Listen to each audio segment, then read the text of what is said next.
Where is the wise man? Where is the scholar? Where is the philosopher of this age? Get down! Baltimore!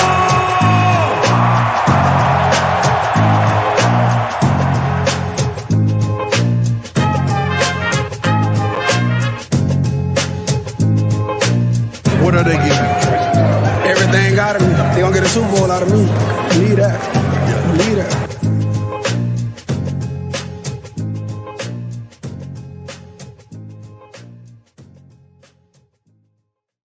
All right, welcome on back to another edition of the Baltimore Beatdown podcast. It is Tuesday night, January 24th, 2023, I should say. 2023.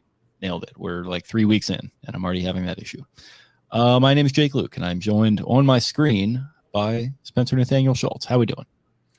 Doing quite well. Trying to delete as much Anthony Richardson clips off of my Twitter as possible. Got our friend of the show, Ted Nguyen, saying not to post Florida all 22 because they will suspend you.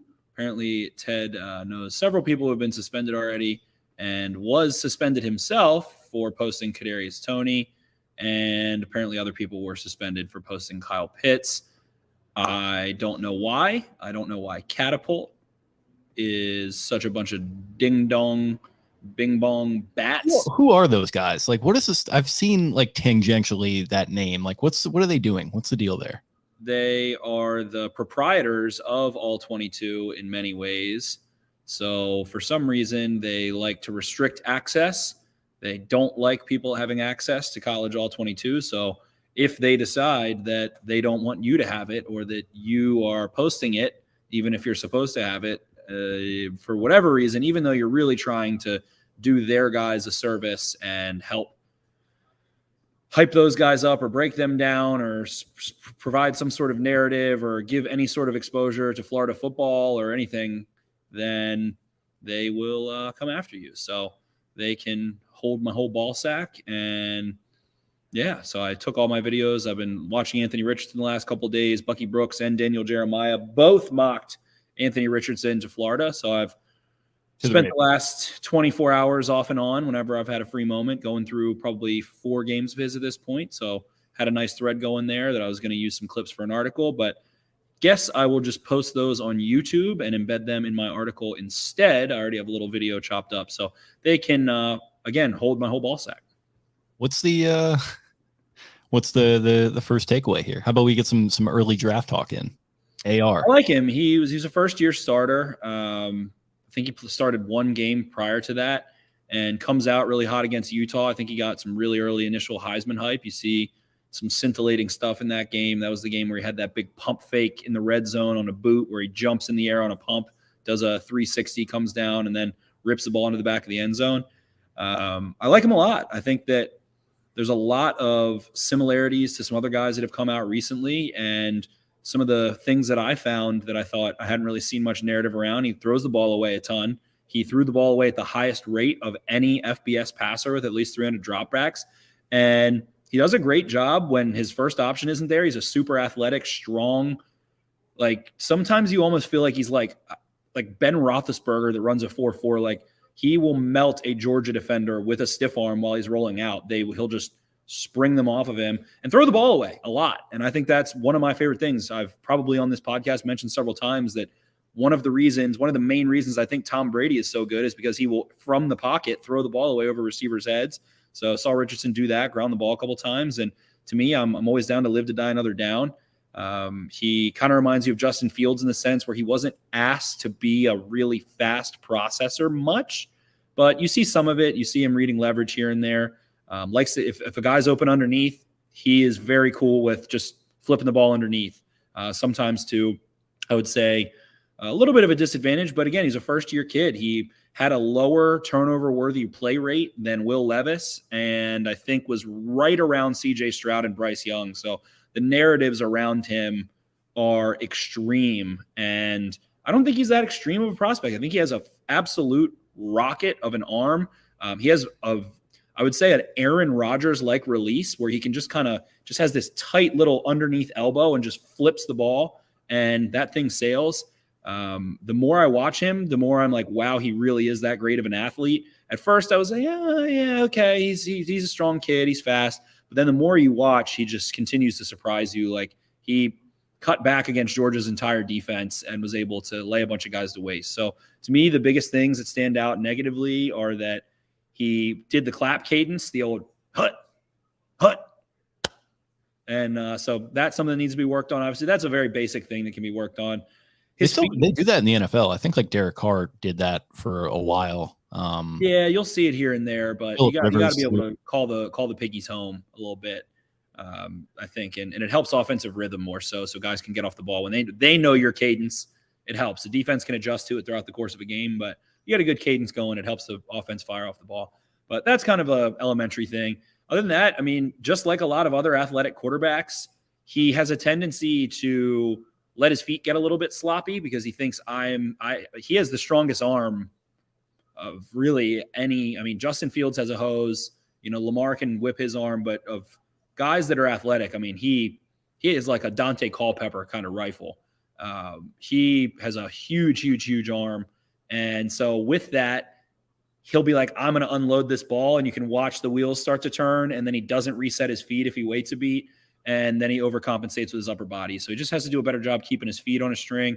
I think he too often doesn't get the ball out at the top of his drop. So he has that kind of split-second pause where he knows where he's going. He likes what he sees post-snap, and then the ball doesn't come out. So he doesn't reset his feet and kind of just ends up overcompensating and trying to pull his hips through. That leads to the nose of the football coming down a little bit and some overthrows or some underthrows, things of that nature. But he moves in the pocket. He resets himself decently when there's pressure. He only allowed 9.1% of pressures to turn into a sack, which was the sixth lowest figure in the FBS. So when people are talking about him, it's like, oh, he sucks. He's a turnover machine. Oh, blah, blah, blah, blah. But it's like he doesn't really turn the ball over a ton.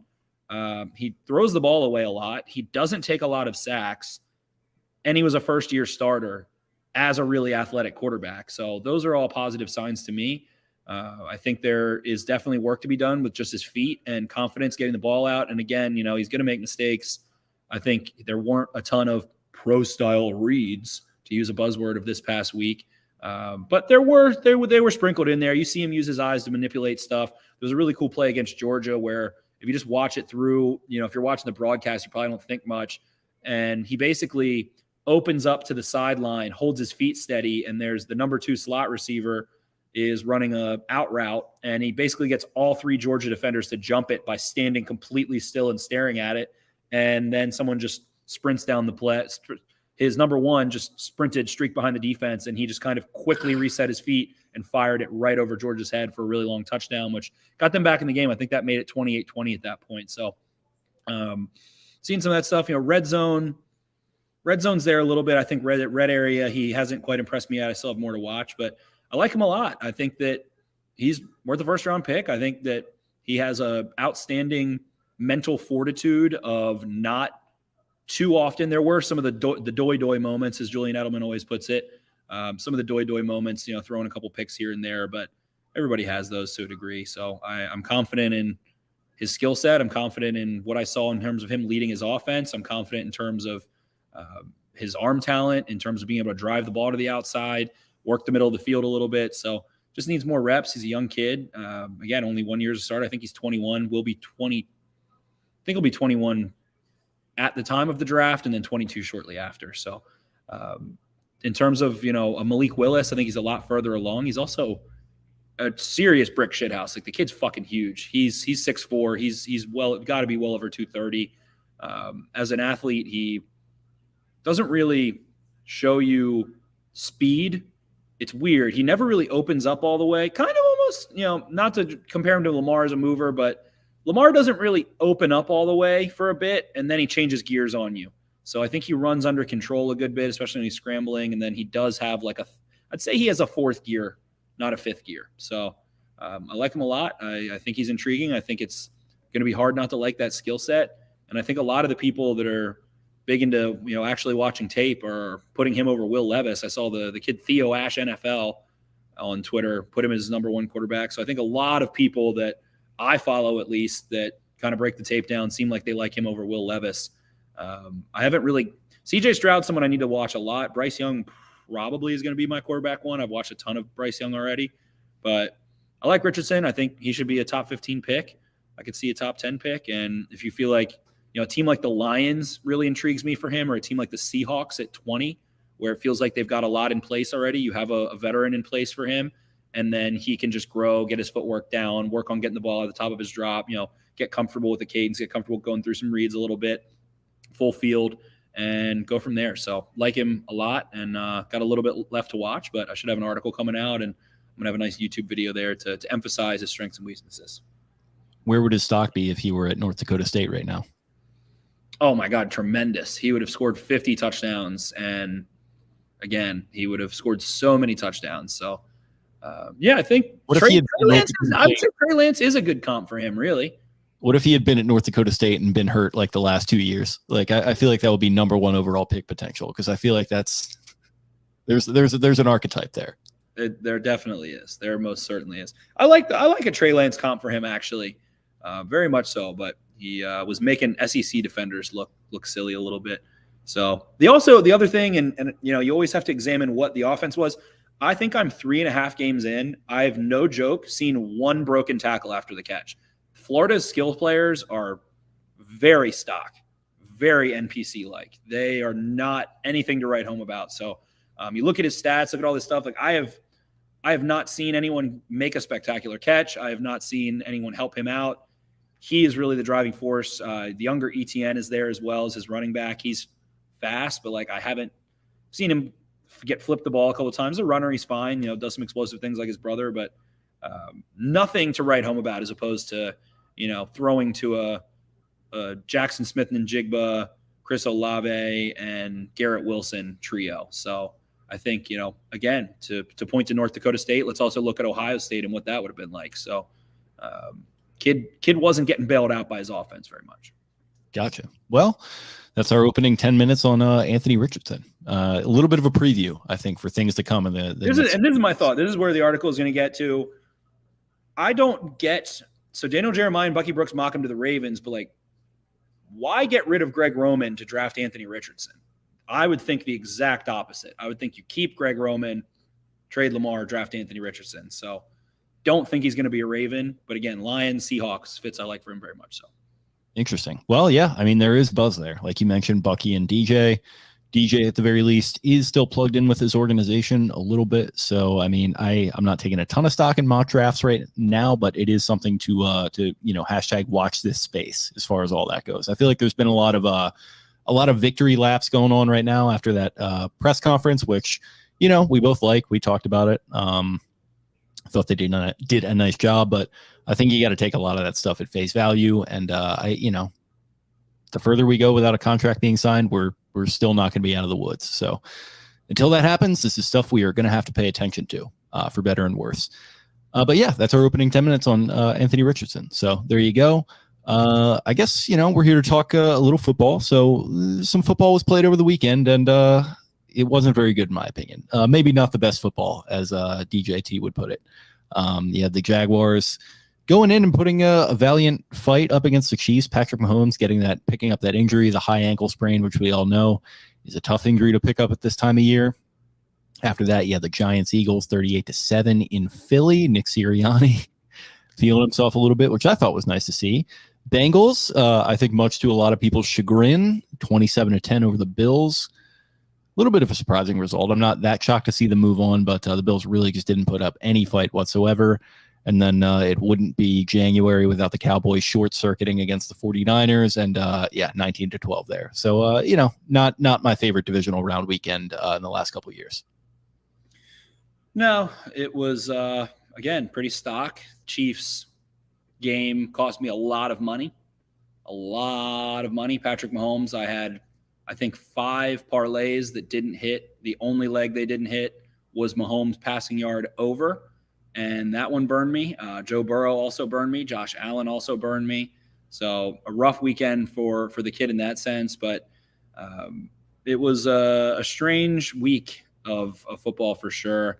I think the Cowboys are just I don't know what they can do And this is a Cowboys affirmative podcast in many ways, but that's why we like the Cowboys, is because they do what they did.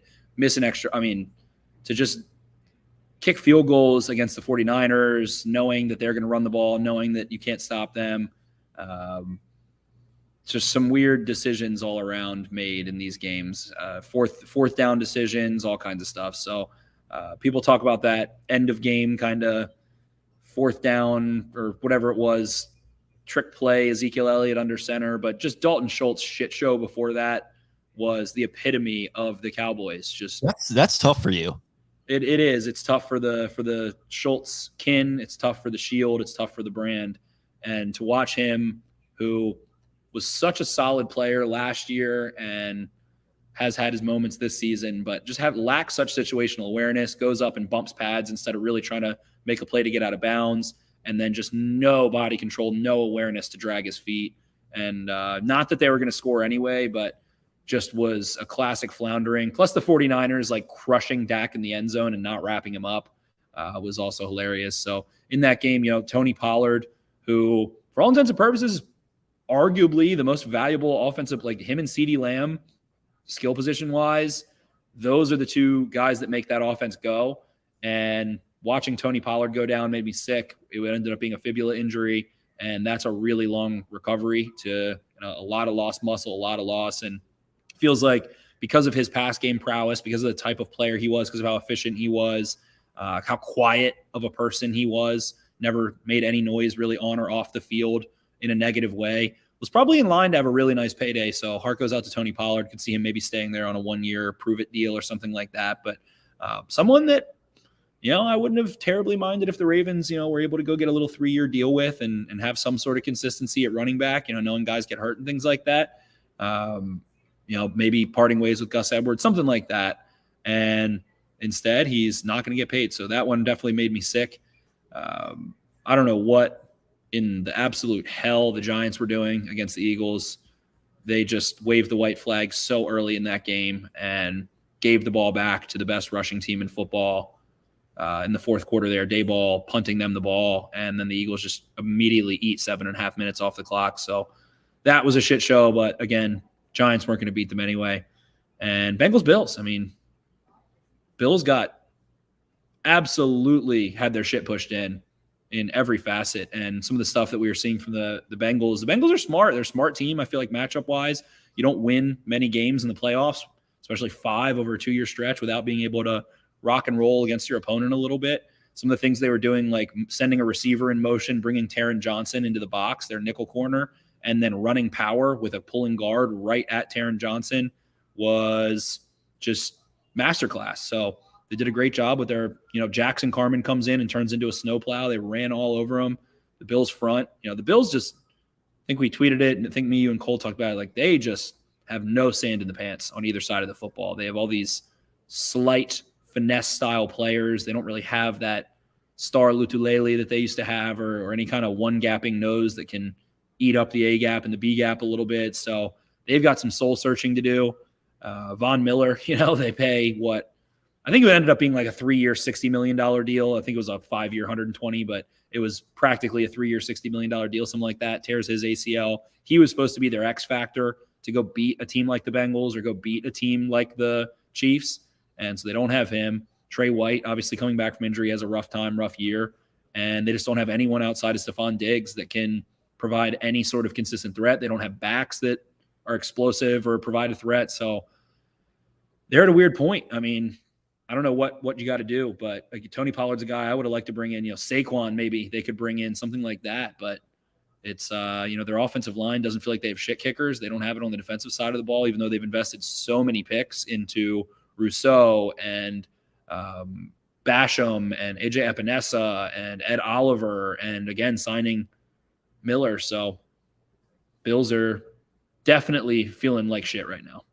Yeah, it's interesting. It's one of those things too where, like, I think Ravens fans, and I think every fan base probably does this, but I think they get a little crazy with contextualizing every little thing about these playoff teams against the Ravens and like what they did wrong and stuff like that. And it's interesting because the Bills were one of those teams, I think, prior to the season that were looked at as like, oh, well, this is they did everything right. They did it right. They did what the Ravens weren't able to do. And I mean, here they are, and yeah, they got a conference championship appearance, so credit to them for that. But I mean, they really haven't hang the banner. Sure, yeah, exactly. Do the Indianapolis Colts, hang it in the rafters. Lost in the AFC Championship game. Yeah, so it's like I totally get like why people would want to model certain things after the Bills, but after a year like this, that's kind of a tough sell for me. And I think it's interesting because I do think the Eagles and the Niners, those are kind of your platonic ideal for what the Ravens want to be. And like having it, hashtag modernized, that's a little bit of an overused word too, but like a little bit more with the times with some of their investments. So watching those two teams, I thought it actually kind of gave me a little bit of hope, because I think we walked out of that playoff game and even the press conference thinking like the Ravens are headed in the right direction. If they can, if things go right here over the next couple months, like, they're in a decent spot. And I think the Eagles are, a lot of people have pointed this out. A lot of, people that I respect the opinions of, that if the Ravens kind of manage to continue to build in a direction like that, that would be a good thing. And then obviously we love Shanny and the boys over there in San Francisco. So, and it, like I said, it feels kind of like what they're trying to do, only they've done it a little bit better. So maybe kind of try and model yourself after that. It's a lot easier said than done, especially with a quarterback not under contract for 2023 right now. But I don't know. It was encouraging to be in that regard, I think, this weekend. Sure. It just, again, the overarching message for me is that we just haven't seen. I think that Peter King talked about it as well. Perhaps it was one of those type of guys, one of the national guys that has a good feel for the Ravens and probably some friends in the organization, whatever. So but it wasn't Peter Schrager. No, I think it was Peter King. It could have been Fowler. I don't know. Fowler's been the one who's been giving out all the offensive coordinator dishes for whatever reason. But he had Ravens is one of the teams probably going to be looking at Hopkins too, like just now today. So. Definitely. They tried to get we've talked about it 1,000 times. They've already tried to get him. The Ravens are stubborn and persistent. They'll definitely sniff around Hopkins. And we talked about that scenario last episode about trading out of your first, getting the Cardinals, second or something of that sort, a trade back to get Hopkins, whatever. But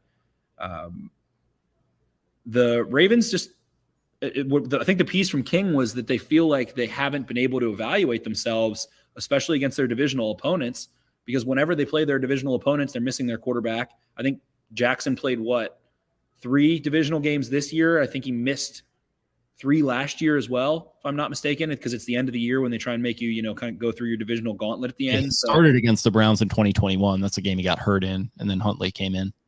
Right, and he definitely missed a Steelers game. He definitely missed a Bengals game as well. So same thing. You have only gotten one look at each opponent with your starting quarterback. And the Ravens feel like they're a little bit left in the weeds or left in the clouds, wondering, how to evaluate themselves, because they haven't been able to ever execute their blueprint against their divisional opponents.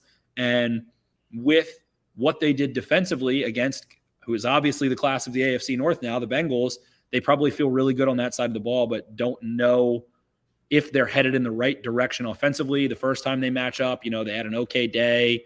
I think they had 4 scoring drives that game, a touchdown and 3 field goals. So a mixed bag. You feel like you moved the ball, but at the same time you couldn't punch it in. Bengals are very staunch and sticky in the red zone. So I think they're having a little bit of trouble, from the sound of it, understanding where they lie matching up against their divisional opponents. Plus the wild card, Deshaun Watson, who clearly, wasn't going to play at a superstar level with all that happened this year and him coming in late and him not playing in a while. So, I think I would be shocked if the paper tiger Browns don't emerge again this season. They have cap space. They don't have a ton of picks, but I'm sure they'll do some sort of weird stuff to continue to push their cards in a little bit. So Ravens are in a weird place within their division where, they stifled the Pittsburgh Steelers once, couldn't get it done with their backup quarterback, held the Bengals under control in the 2 games they played that mattered defensively. And then the Browns played weird games against them a little bit, mixed bag of results all the way around. So I think a fun thing for us to do will be to look at what moves the Ravens can make to really feel like they emerge in this division. And Bengals are tough right now. Lou Anarumo is doing a good job. That defense is playing a balanced brand of football. So where do you attack their defense? I mean, their number 1 corner's out, and they still are holding water against most receivers for the most part and able to hold up in the pass game. So interesting stuff all the way around. The AFC North is in a really weird spot, and the Bengals obviously are playing in their second straight AFC championship game. And I'm going to say it's been a fucking cakewalk for them. They got Ryan Tannehill and Derek Carr before they played Patrick Mahomes, who they did go beat and did come from behind. Very respectable win. Doesn't get tougher than that in Arrowhead, all those things. So one legitimate win last year. Then this year they get Tyler Huntley fumbling on the 1 yard line. And then whatever the hell happened to the Bills. And then you're going to get high ankle sprain Patrick Mahomes. So, really kind of one good game against a top level quarterback in the conference. And this is supposed to be the conference of Mahomes and Burrow and Allen and Herbert and Jackson and Lawrence and, all these young guys, whatever. And they haven't really had to walk that tightrope too much. So I'm not going to call him Mickey Mouse because you still have to go win the games. And I think we overrate individual players to a degree, but I think their coaching staff has done a good job, but kind of a little bit of a cakewalk for the Bengals in many ways. The Bills game, hey, they curb stomped the Bills. They fucked them up in all phases of that game. So kudos to that one. But I don't know. I think they've had a little Mickey Mouse run of some degree being able to. So Bengals fans, if anyone's listening, you can clip that one and be in my mentions and whatever. I do like Skyline Chili. I did just eat a Coney dog the other week. I like Cincinnati. It's a nice town. You still had a little bit of a Mickey Mouse walk. Don't worry. Eli Apple's on the other side. He's pulling that counterweight pretty hard right now. He's defending the wall. He most certainly is. Yeah, he's a real Ramsey Bolton defending the wall. I gotta say, I'm kind of enjoying it. I like a good villain, and I think standing on on other people's shoulders and making yourself feel tall and just like talking shit, like you get an A in the group project and like you didn't do anything and like talking your shit. I kind of love that. That's what a great American sportsman is, and that's what Eli Apple is right now. Some of the stuff with like, maybe flirting with making too light of the DeMar Hamlin situation, we could probably do without that. But I don't know. I'm kind of I'm picking up what he's putting down. Let's just say that. Whatever, he can say whatever he wants about whatever. I agree. As long as they keep play the role, then if you're going to play the role, then play the role. So if you wanna pull on those heartstrings, then you go after DeMar Hamlin and make a little just. He walked that one back though. He said, God bless DeMar Hamlin and everything he went through. He's a football brother. Blah blah blah blah blah. So he did walk that one back, but yeah, and then he followed it up. Good for him. Good for Eli Apple. I think. Yeah, no, he's like the guy he literally got posterized by Cooper Kupp like in the Super Bowl to lose. He didn't even get posterized, to be honest. Like whatever, Cooper Kupp, it was a perfect fucking back shoulder throw, and Cooper Kupp went over there. I think he had fine coverage there. It wasn't like he was falling down or something. It was just not a ton he could have done there. So also like okay, game's on the line here. You're winning at the goal line. They split Cooper Kupp out wide, and you have Eli Apple alone on an island playing inside leverage. Like they set him up for failure there. I'll even defend Eli Apple on that one while he's a scumbag. For all the talking he does, he's, I don't mind Big Lou saying. I did just see a very good tweet. I hope Eli Apple gets stuck in an elevator with Jackson and Brittany Mahomes on Sunday somehow. Yeah, that would be the content that we would need. I talk about people on just some really interesting wavelengths intellectually.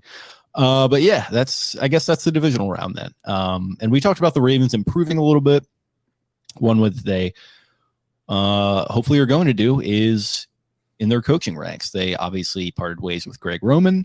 They're interviewing offensive coordinators as we speak, basically. And some interesting names have come up. So the first one being pass game coordinator for the Los Angeles Rams, Mr. Zach Robinson, a name that our CFB heads might recognize from about 10 years ago or so at Okie State for Dez Bryant. He was his quarterback.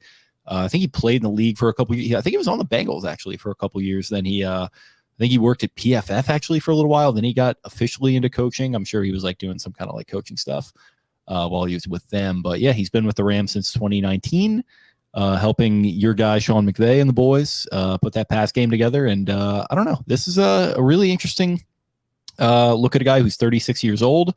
And this was really the first name that came out. And I think to a lot of people's pleasant surprise. I think we heard some birdies that, John Harbaugh has been impressed upon him that this hire needs to be maybe a little bit outside of the typical wheelhouse of what people might expect. And this shows that, and it's an exciting thing. I think we got all hot in the britches about our guy Slowick over in San Francisco. He's not drawing really any buzz right now, so maybe this is kind of like a similar idea to that, because like you always say, McVay is Shanny Tree effectively. So he is. So I mean, the thing that's difficult is with someone that's never called plays that we can't go say this is their offense, especially if you're existing in an offense predominant head coach that's a play caller, all of those kinds of things. It's tough to go say, this is what Zach Robinson's offense is going to be. What do most of us do? Go Google the flashy head coach that have good head coaching trees and say, go pull one of their guys, Mike McDaniel, Zach Taylor, whatever. The big thing here to me is that it's Zach with a C and no H. I think that's definitely Cali swag. So that's huge. That's paramount. I gotta hold myself to account here. I think I've had some takes on Zach Taylor back when the Bengals were not doing so well under his tenure, and I think I pointed to that as maybe not a great sign. So I'm gonna hand up. I fucked up. I'll walk that one back. I listened to Flying Coach with Zach Taylor on Sean McVay's podcast, and my immediate takeaway was that the Bengals were going to suck last year. Just based on that interview, I was like, this guy is not super dialed in. Sounded pretty cash there, but I guess he was just chilling with the boys. So that just spits right in our face. But hey, I mean, Joe Burrow and Jamar Chase and one Justin Jefferson. And while T. Higgins is no Justin Jefferson, he's closer to being Justin Jefferson, I'd say, than he's not. Maybe it's a little bit of Joe Brady effect where it's like, maybe he's a boy genius, or maybe he's just surrounded by absolutely insane talent and a super cerebral quarterback that knows how to get those guys the ball. A little bit. I'm sure Zach Taylor does a good job. But I digress. The dream there is that Zach Robinson, who, hey, he's the pass game coordinator. What does that mean? I think is something that can get a little bit misconstrued or maybe confused or never realized. In all likelihood, most of the time, to my knowledge, that means that his job is taking the pass plays from McVay's playbook and getting instruction from McVay at a high level and being able to apply those and then delegate them into the quarterback room, into the wide receiver room, into the offensive line room, and delegate to each of those coaches. These are the steps that are needed. This is the way this philosophy is going to work. These are how these concepts work. This is what we need from you. And progressing that from, okay, here's straight drop back game. Here's play action game. Here's these different things. How do we actually apply these? How do we actually put these together? So I don't know that it's necessarily coming up with a ton of your own stuff, more so than being able to apply what McVay has. And you hope the guy is quick enough and sharp enough that he can have some of his own wrinkles, have some of his own creativities, and understand the way to apply McVay's offense. What is McVay's offense? 11 personnel dominant, as 11 personnel dominant as it gets. A lot of zone, mid-zone, and being able to run some boot off of it, being able to throw some shots, a lot of pro-style concepts, a lot of full field reads. So that's what people are asking for. I think that's what people want. He's 36 years old. And again, like you said, the kind of, I guess, the streets is talking and saying that this is a decision from Harbaugh that might be a little bit more of an organizational hire than it will be a John Harbaugh hire. And guess what, Johnny Boy? I mean, how old is Johnny Boy now? 60? 60 on the dot, right? I believe so, yeah. Don't be Bill Belichick. Don't be kicking your same guys around nonstop. Bill Belichick just hired Bill O'Brien again. Don't be that. You have to adapt. Like, exactly. It's just going back and forth between Saban. It's fucking crazy. Him and Saban are ridiculous. But the way they share those guys, I wouldn't be surprised. Sidebar, Joe Brady to Alabama, watch. That might happen. But I digress. Needs to be someone with a little outside philosophy, needs to be someone that can bring in some different principles. And what we heard in the press conference is that, hey, guess what? If you are to keep Lamar Jackson, the Ravens know Greg Roman shit. They know the GT counter. They will have at least, I would say, 2 years of layover between players and coaches and people being familiar to still have those in their pocket and to have that put into Zach Robinson's tool belt a little bit. So Robinson, definitely an intriguing name coming from the Shanny McVay tree and being a guy that has had some success in the league and some of that shininess. So, hey, come on down, Zach Robinson. Yeah, I think he's kind of the top name that I'm looking at right now. It would feel like such a departure from, all the Harbaugh's heroes, all the guys that he, has brought in over the years. And it wouldn't even be a Kubiak either. Kubiak had been a proven name, had been a head coach in the league, had a lot of success. It would just be something entirely, totally different. And maybe it would crash and burn, but I just feel like it wouldn't. Like, I just feel like guys are really smart these days. Like, they grew up with more information than guys grew up with 40 years ago, right? They grew up kind of playing Madden. And I think these types of guys anyway, they just really got their head in the game, and spending time around a guy like McVay, I think is a really, really intriguing thing. So if nothing else, it's intriguing. That's kind of my top option, I think it's a little alarming. Maybe it is whataboutism a little bit, but Liam Cohen, the offensive coordinator for the Rams, leaves, goes to Kentucky, and what is now said about Will Levis, that he basically had the most dysfunctional, inept pass game around him. And J.C. O'Sullivan goes and does a breakdown, basically screaming at Liam Cohen, like, "What the hell?" I thought he left. Oh wait, no, he just was hired. I'm sorry, I got my train mixed up. Ignore. Yeah, because I remember when it got out that McVay was like maybe going to leave, and his staff was like starting to make their plans. I was like, who's their coordinator right now? Let's look that up right now. And that was a couple weeks ago, and I saw like Liam Cohen, offensive coordinator, Kentucky. He just took over this year. Yeah, I got it. And it was like literally one day ago, Liam Cohen to Kentucky. I was like, well, fuck, that would have been nice, but that was when Greg was still on staff. So. And Robinson did replace Zach Taylor as quarterback's coach of the Rams. Yeah. So there you go. I mean, like I said, I'm glad that was the first name that came out. I think it's a good symbolic thing. And that's, as of right now, that's my preference. I think we can maybe lump a couple of these in here together. So AFC North foe, this is a name that I think people should probably know a little bit. That's Chad O'Shea, passing game coordinator for the Browns right now with Stefanski. He's been around. He was with the Patriots for much of their dynasty in the 2010s. I think he played, and then he was with the Dolphins for a little bit, but he's been with the Browns since. So he's about 50 years old. He's like Robinson's mid-30s, so he's a little bit older. You've got Dave Canales, the QB coach for the Seahawks, and then pass game coordinator for the Vikings, Brian Angelicio. Yeah, to me, what do all of those have in common? The offense.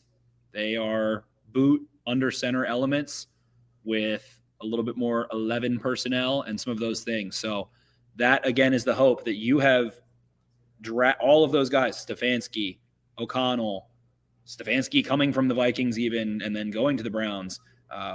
Even the Seahawks, to a degree, love to run the under center boot stuff. So being able to then get to the point that I've made for 3 years, the hope is that you will have heavy personnel capabilities and able to retain some of the man gap stuff and some of the quarterback veer bash stuff, and implement a more consistent, more confident, and frequent 11 personnel, under center, boot, zone game. When you have those two things, suddenly you have every offense.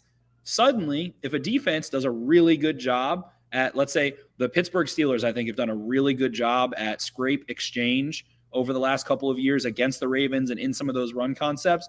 Well, then you can hit the Pittsburgh Steelers with a little bit more of the wide zone boot, under center stuff, and a little bit more of the straight drop back game, and expose their corners, for instance, if that remains a weakness.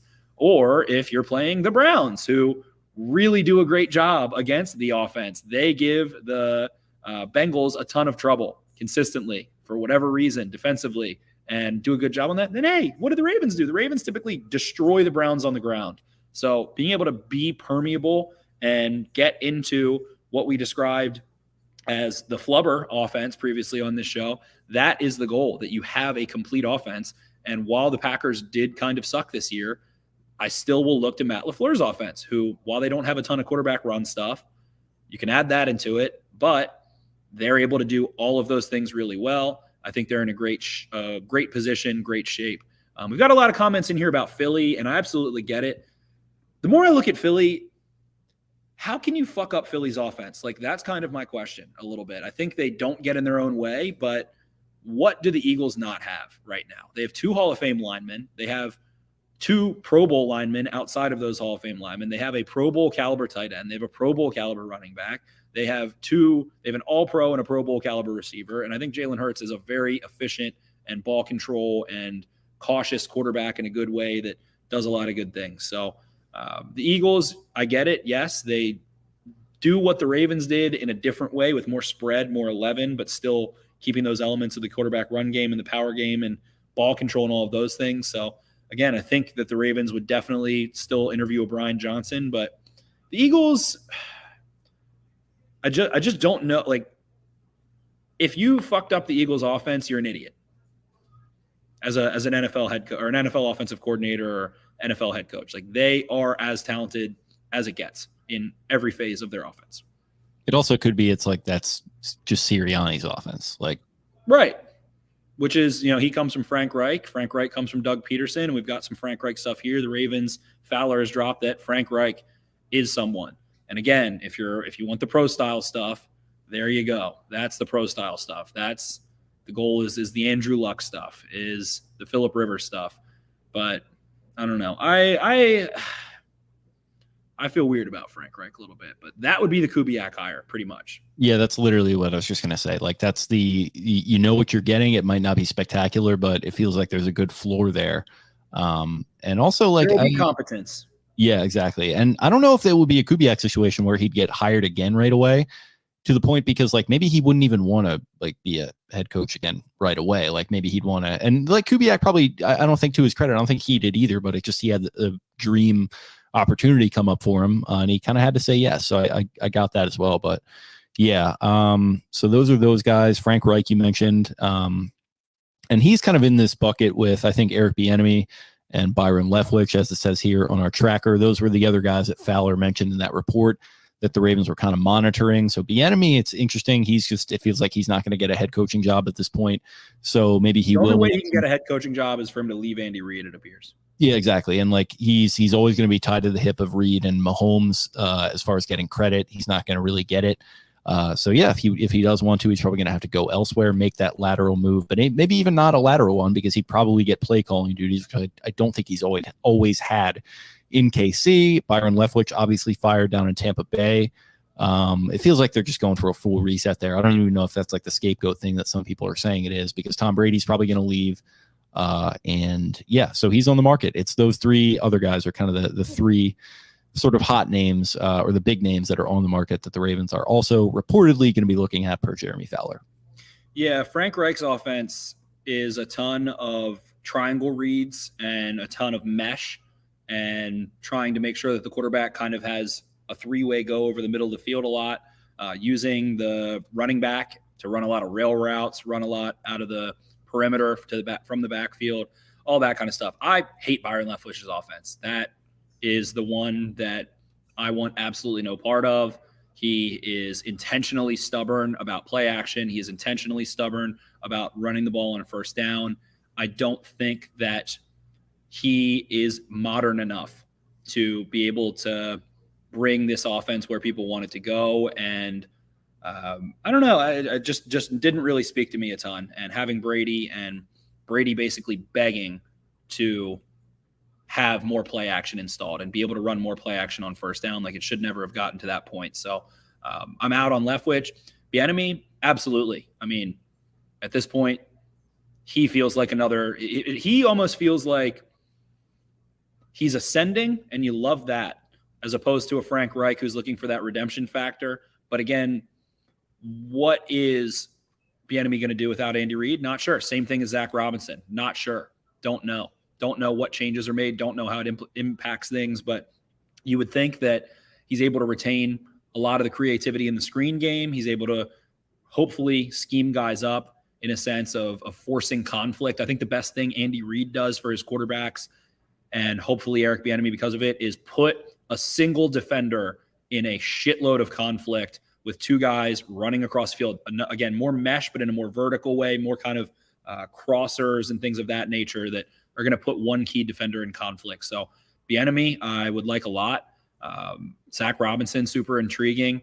And Frank Reich, I mean, feels like, and Frank Reich went to University of Maryland, so there's that whole thing. And if you're right, and I could see, Frank Reich coming, he probably felt very weird. And I don't want to say he felt embarrassed, but maybe, they replaced him with Jeff Saturday and kind of firing off all his guys, and just the way the Ursays handled all that, or the Ursays, I should say, the Ursay handled that, was probably left a very salty taste in his mouth. So what we always hear about the Ravens is that they're all about ball, and being able to go back to an environment that's just a little bit more maybe football focused, as opposed to some of the other shit going on, and a team that's a little more stable. Kind of reminds me of the antithesis, or I guess not the antithesis, but of Flores going to Tomlin.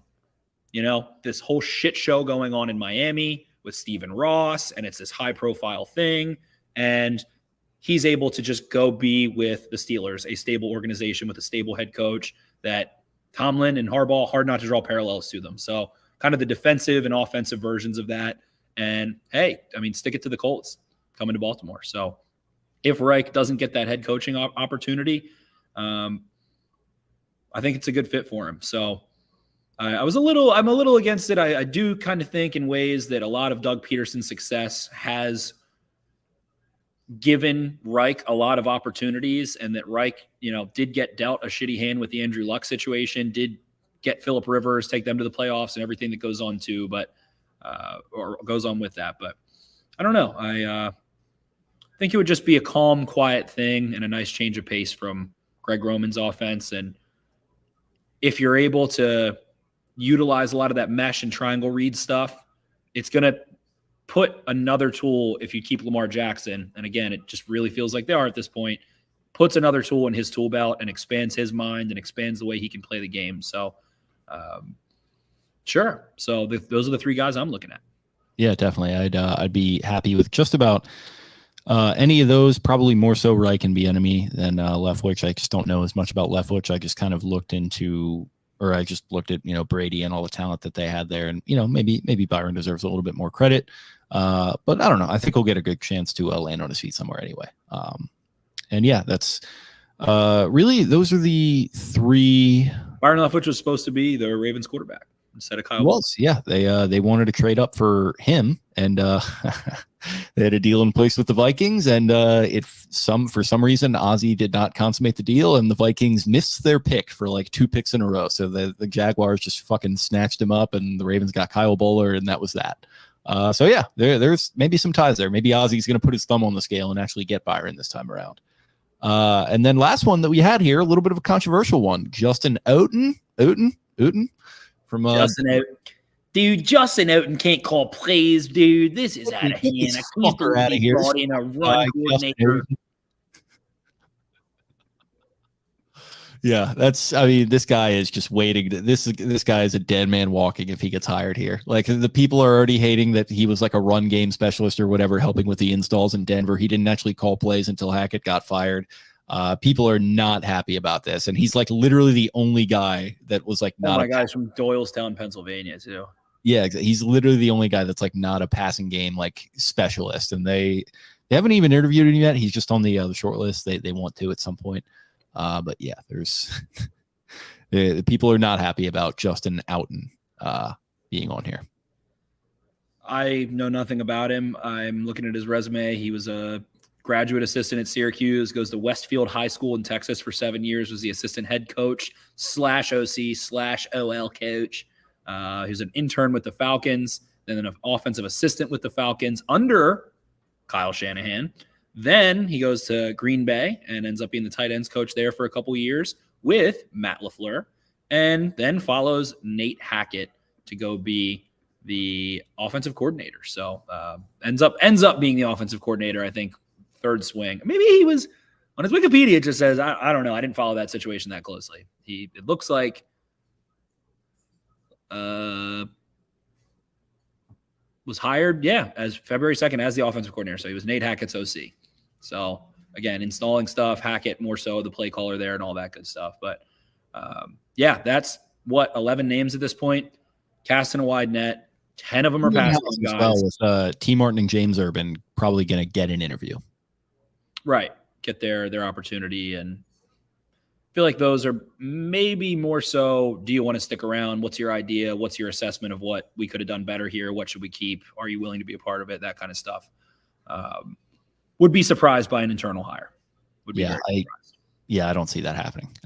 So yeah, that's the list. It's a robust list. It's good to see. I think you made the point that before they settled on Kubiak, Harbaugh had interviewed 30 people or something like that. So it wasn't even on the initial kind of call list there. Ended up being one of the latter guys. So the net is wide. It feels like very similar to that 2013 situation where you're disappointed as hell. Your team is at a little bit of an impasse. And I don't know, 2013, they had just paid Joe Flacco a boatload of money. You might be paying Lamar Jackson a boatload of money. How do you graduate from, let's say, I don't want to make this comparison too much, but how do you graduate from your rookie contract offense into your second contract offense? You're going to have to do things differently. The biggest mistake the Ravens made back then was not keeping Joe's guys. The Ravens already have Mark Andrews locked up, and Lamar doesn't really have any other guys.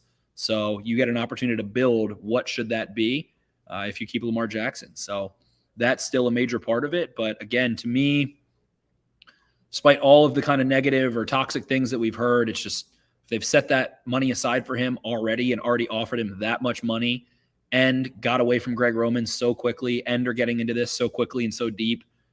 I don't know how you can really have that much direction at this point if you don't plan on keeping Lamar Jackson. So the dream, the goal, whatever guy they hire out of those guys. And again, to me, I like Reich, I like Bieniemy, I like Zach Robinson. I would be lying if I said I was super familiar with a couple of the offenses that a couple of those other guys or maybe even Zach Robinson would get into, but you need to have more answers. You need to be able to get into a more balanced 11 when you need to, and you need to have the personnel to execute. So some work for this front office to do. And to me, sounds like everything they're bringing in is the Shanahan, McVay, Stefanski kind of offense. So that would imagine that they're going to make some splash at wide receiver and that they're going to bring in someone that would utilize more wide receivers. It's really impossible not to. No one uses wide receivers less than Greg Roman. So, yeah, I mean, those are the two just kind of glaring issues with this team right now is a lack of a coordinator and lack of wide receivers. Those are really the two big things. Figure those two things out, and I think you set up pretty well. And obviously, sign yourself your quarterback. Just sign him. Just do it. We don't have any inside information. I'm seeing some comments here. We don't have any. We're just as in the dark as you are, as Schefter is, as Rappaport is. Quite a few comments on here tonight. Yeah, no, people are getting wild in there. I'm kind of liking it. Again, question: in your opinion, what makes an offense pro style or college? Pro style is going to be full field routes. It's going to be a quarterback going from an entire field progression as opposed to like mirrored concepts or never really running a wide variation of them. Again, the example I always use of a college offense is Phil Longo. And if you go back and watch what DK Metcalf and AJ Brown were in, they ran like 3 or 4 routes. They didn't switch sides of the fields much. DK Metcalf is your left wide receiver. AJ Brown is your slot, and you've got DeMarcus Lodge at your right wide receiver. So that's the example to me. It's a simplified and also a check with me offense where kind of go hood and then look to the sideline and get your adjustments from the sideline. So what else we got in here? Y'all think about some stuff about how do you guys think that Lamar and Eric DeCosta have a perfect relationship? Yeah, I think it's 100% perfect. There's no issues. Their relationship is probably just like very professional. It's probably very like, DeCosta acting like he's in a fucking office. Like, being really we know that he went and visited Lamar and spent a week in Boynton with Lamar, or excuse me, Pompano last year. We know that in March of 2022. Maybe how was that not like an offshoot of like comedians in cars getting coffee? Like those two like rolling around in Pompano Beach. Like I'm really sad that we missed out on that. Costa with his little like wafers that he wears, wearing like a polo with a window pane suit jacket. Only cricket shirts. Those boiled peanuts. We gonna try them or what, Lamar? Yeah, cricket polos. He's got his Folkleys on. His just completely just straight fit chinos, like absolutely no pleats in them, and his on clouds probably. Another one here. Cincinnati was 0-2, and you're calling them lucky. LOL. Incredibly weak take. On to better Ravens casts. See ya. Yeah. Sorry we couldn't earn. If you can avoid playing Mahomes and Allen in the same postseason, and you can avoid Lamar Jackson, you're a little bit fucking lucky. This is supposed to be, if you want to win the AFC, you're going to have to beat the Bills and the Chiefs and the Ravens and the Chargers. And they played those two teams once over their last 5 playoff games. So I'm sure there's much better Ravens podcasts. I'm sure you can have fun with that one. Sure. Hey, listen. Kevin Patullo from Philly, another one. Yeah, he's another guy that's in the old Nick Sirianni cast there. I think he's the pass game coordinator, if I'm not mistaken. Yeah, he's let's see. He is the pass game coordinator for the Eagles. Yeah, he's another option. So I think Brian Johnson or Patullo or both at some point here get the interview, and going to see some of that. Elliot here, another good comment. Watch Tennessee U games if you want to see a college-style crash course. Exactly. They spread the field wide. They use the same personnel. It's not full field reads, all that kind of stuff. So good comment there as well. So Philly Chip Kelly also comes to mind. Josh Richter. He's out in UCLA doing his thing. I think Chip Kelly's happy where he's at. Yeah, I think he would like usurp everyone in the organization and become the GM and start like trading for like all those guys, and that would just be people don't talk enough about how Howie just got absolutely just banned to the shadow realm. Like he was like Andy Dufresne, and I think this is a Dan Hansis bit from a long time ago, but he was like Andy Dufresne in Shawshank. He had to crawl through a river of shit and come out the other side, which was the Chip Kelly tenure, and he made it happen. Good for Howie. He definitely did funnel his way through a pile of shit. The best thing Howie Roseman ever did was sign Carson Wentz to a gigantic extension, and then again parlay those picks into they still have multiple first round picks this year because of the Carson Wentz deal. That is just the gift that keeps on giving. The best thing they did was sign Carson Wentz, and it has truly transcended them. They've gotten so much talent as a result of it. They've had the flexibility to have draft classes, get guys like Jordan Davis, Devontae Smith, all these kinds of guys. Also, hey, you can go trade for a Chauncey Gardner-Johnson and A.J. Brown. Oh, yeah, sure. We'll trade one of our 2 first-round picks back and go have 2 more, and we'll also pick up A.J. Brown in the process. So that is the gift that keeps on giving. His own stupidity ended up saving him in this case. So Howie Roseman, I'm a big fan of his, as everyone knows. He's a really good guy that definitely didn't just snake one of his best friends in the NFL and go steal Jordan Davis, who was meant to be a Baltimore Raven, but that's all right. Kyle Hamilton turned out okay. So I was going to say, I feel like we've come a long way from that night. I feel like you've come all the way around on Hamilton. No, I always like Hamilton. What I said as soon as they jumped up, I was like, I want Jermaine Johnson or I want Kyle Hamilton. Those were my 2 things. That's on the live stream. I went back and listened. But fuck you, Howie Roseman, you son of a bitch. Yeah, that's an all-timer. We gotta bring that back. I've also apparently I saw a tweet from one of the venerable folks, one of our good friends who follows us, I think, and listens to the show at points, and was just saying, the tweet was like, is anyone listening to JLC on 105.7 right now?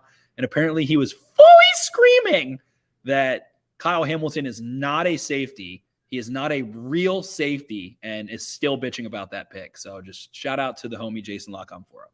Dude, I catch it when I can. It's if you got to say something about JLC, that guy is fucking committed to his bit. Like he has turned into like he was already a caricature. I mean, he's like a caricature of a caricature. Like the guy who draws the caricatures on like the boardwalk. Wasn't his Abby on Twitter a caricature of him for a long time too? I think it was. Yeah, it was like that podcast him and Coleman were doing, which I actually listened to for a little bit. And that's when I started to realize that I hated Jason La Canfora. Be more opinionated. That's what it was called. Yes. So there we go. Now it's him with Biden, and I think a senator that I can't identify. With Biden? 500,000 followers on that JLC. He's doing a pod with our guy Brinson now, I think. That came up in my feed on the Pick Six podcast. I was like, dude, who is actively like going to seek out Jason La Canfora content? Like if it's not on the radio, like you just turn the radio on. That's of George Santos, the hilarious freaking representative right now that is just an absolute fraud. And I thought it was a picture of JLC at first, not terribly dissimilar looking there. George Santos, that guy's skincare routine is primo. I'm gonna need to get foundation, Jake. You can apply some with a little powder if you want on a little. I might need to. I'm all dried out this time of year. I'm trying the moisturizers. I'm exfoliating. It's not working. Elliot wants us to make "F you Howie Roseman" t-shirts. I'm honestly down with that. I honestly am 100% down. You got that. I'm gonna let you spearhead that project. Yeah, I'll put something out. I probably won't ever actually sell it, but I'll put an image out for you, just for you. You'll make one and have it be for yourself, and you'll wear it to the draft live stream this year. Yes, that is a fantastic idea. Hold me to that. And I'll wear the underdog mask, which I was supposed to wear for this podcast when the Ravens won against the Bengals last week. Love it. So my question to you and for myself, of the candidates that the Ravens have quote unquote expressed interest in or have interviewed to this point, do the Ravens hire any of them, or is it someone else? I think it is going to be one of these guys because it's a wide net that they've already cast. Yeah, they're big game fishing out there. Well, I guess more so they're fishing for tuna. I'm gonna go with yes as well. I think they do have to strike. I think if you want a Reich or a Bieniemy or probably a Zach Robinson, I think there are some Bill O'Brien. So now there's 9 offensive coordinator openings, if I'm not mistaken, at this point as we record and hit 1 hour on this podcast on Tuesday, January 24th at 10:04 p.m. So you've got 8 other teams you're still vying against. And if you want one of those guys, you are really going to need to get after it. Maybe it's an Eagles guy, maybe it's a Slowick. I would imagine that of those 2 teams, they at least interview someone or express interest in one of those teams, if not both. So once the championship weekend concludes, one of those 2 teams will be eliminated. And I think we'll see a little pop-up of a Slowick or a Brian Johnson or a Kevin Patullo. So with that, I think that about does it. Yeah, pretty much. I think we did get a lot out of this one. I think it was a good offensive coordinator discussion because this is as interested as I've been in like the building of this offense in a very long time. It just felt like things got very predictable. It got very like, all right, like they're just going to do the no wide receiver thing again, and that whole thing. So it's an exciting spot that they're in, and a good. I don't know. I think it was a good discussion, and we'll see. Maybe next time we record, you seem pretty spirited. You really needed this season to end, I guess. Dude, I wasn't kidding when I was telling you that I was just like fucking like I was so over it. Like I was just so over it. I know you were very excited about the playoff game. You got to go. That was great. But I was just like fucking I was beaten down, man. I feel good. Like as far as the football team goes right now, I'm feeling good. Well, I'm glad to hear it. Glad you got a little spunk back. Yeah, I got my hat on. Like we're feeling good. Well, and that's a good note to end it on. Yeah. Well, let's end it then. Thank you guys for listening as always. We'll be back later in the week, maybe to break down some more offensive coordinator names, whatever it might be. Probably get into some offseason preview stuff. I think we're going to have to preview some of the free agents and things of that nature. So we'll get into that. Thank you guys for listening. And in the meantime, you can follow us on social media. Check us out on Twitter at Podcast Beatdown. You can find me at Jake Luke. That's LOUQUE. Spencer is at Ravens 4 Dummies. That is the number 4 in the middle there. Thanks once again, and we will chat real soon. See you. Arrivederci. Where is the wise man? Where is the scholar? Where is the philosopher of this age? Get down! Baltimore!